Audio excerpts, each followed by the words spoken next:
Bugsh! What's up everyone? Again, this is Mommy Nick, ang inyong Nova Esehana. And for today's vlog, yes, nakapustura na naman ang Mommy Nick nyo dahil nga lalamyerda na naman tayo. But for today, gagawin nating makabuluhan ang ating paglalamyerda dito sa San Leonardo, Nueva Ecija.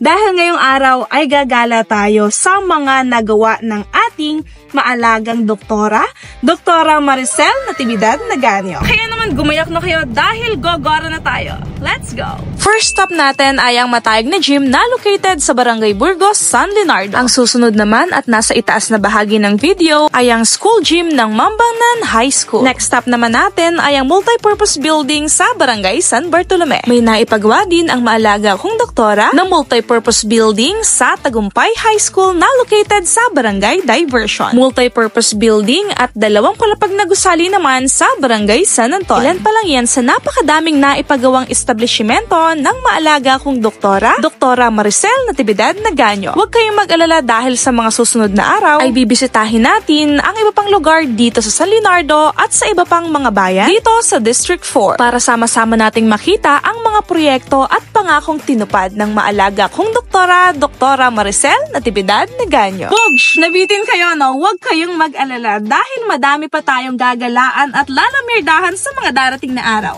Kaya naman follow Nova Esehana aka Mommy Nick for more lamyerdang videos. So yeah, that's all for today's vlog. Kita-kits ulit next time. Peace out. Mwah, mwah.